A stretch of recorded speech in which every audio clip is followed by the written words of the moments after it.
We continue with the Book of Sons of Fire at Chapter 10. Rolls of Record 4.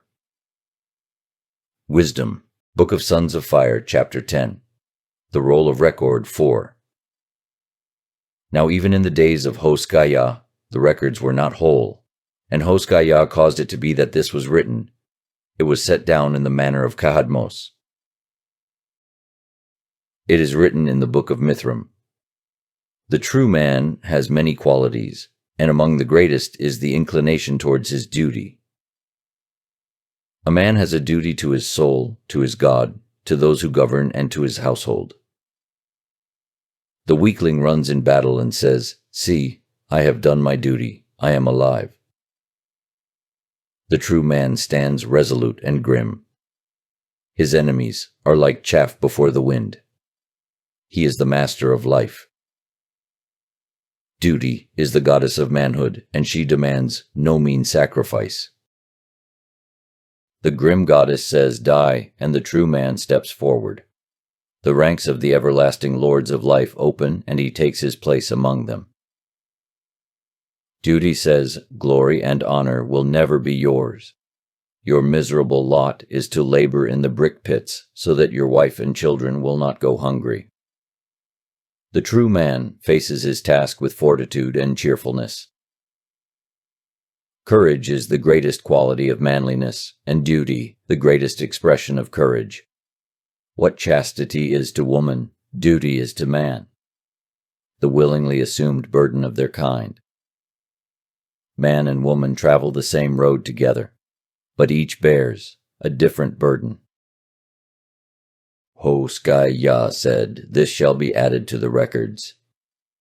Even the wild beasts have a duty to perform, for duty is the handmaiden of life. All things that have life have a duty, for life itself is duty. When a man has no obligations, he is dead. The greater the standing of a man, the greater is his duty. The captain of men shall serve better than the footman. Greater men have greater duties. Lesser men have lesser duties. Wherever there is life, there is danger." It is written in the Book of Mithram.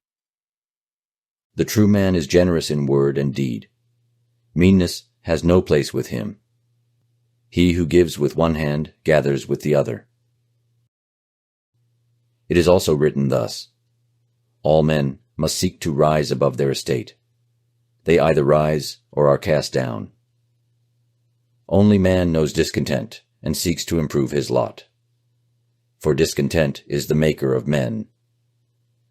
Hoshkaya added this to the records. Aim your arrow above your expectations.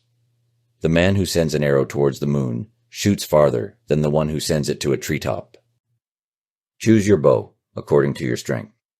A strong bow without a strong arm is of no more value than a weak bow.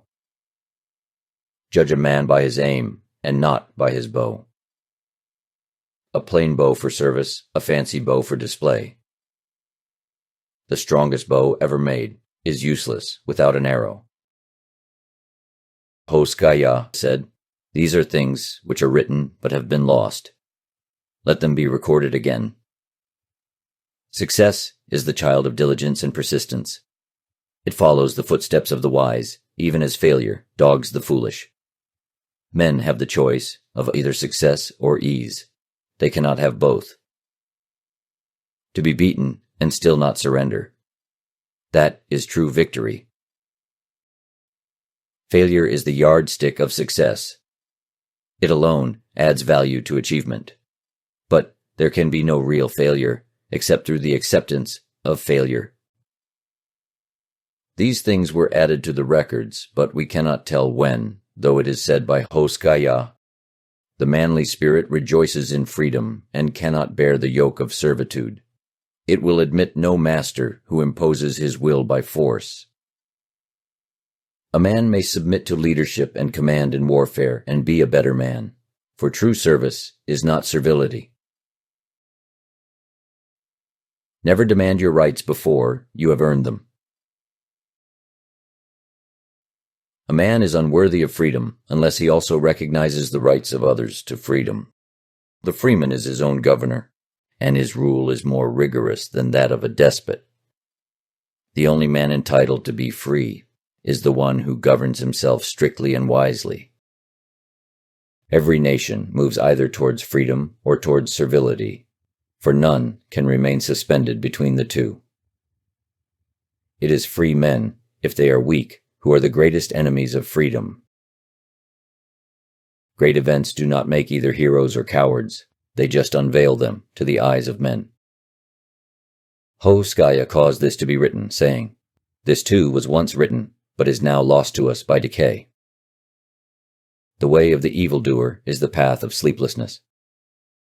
The wicked follow a road of darkness. They tread in constant fear of falling. The evildoer is caught by his own wrongdoing. He is imprisoned by his own wickedness. The evildoer becomes trapped in a snare of his own making. He flees when none pursues.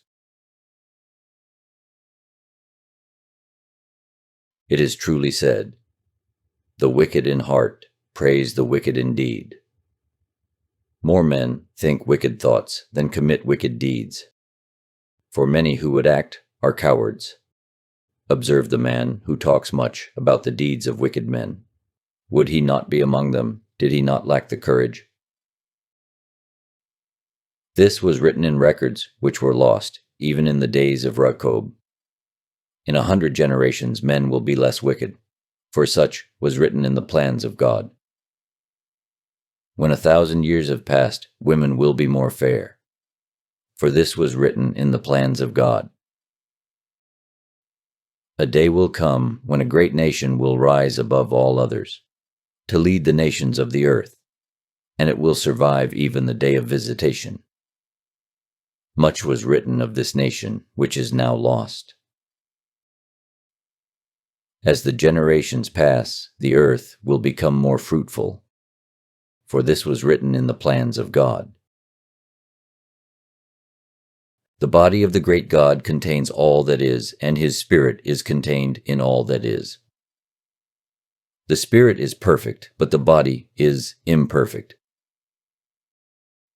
Hoskaya said, "Let this now be written, for it was written before. No man shall walk in ways set against the will of the people. No man shall bear an unjust grudge, or take personal vengeance unjustly. These things shall be punished. If a man take a wife, before he be 80 of age, though he may have a concubine, if he empty his body, except in private, if he purify himself, except in flowing waters." Because of his birth, Hoskaya could not become governor over the sons of fire, but he sat equal with the governor at the council, for he commanded all in this place. The council made these statutes and set them together with those of Hoskaya. A stranger, even a barbarian, may become one of us if he be supported by 3 members of the council, but he shall not sit in the council unless he has carried arms in war for us. He shall not become one of us until 1 year after his proclaiming, and any man may come before the council and speak his objections to the acceptance of the stranger. Each man shall have his assigned place at the council, and may speak at his time, according to his place. No man shall interrupt another while he is speaking. No man shall speak before his turn, and any man having spoken may speak again.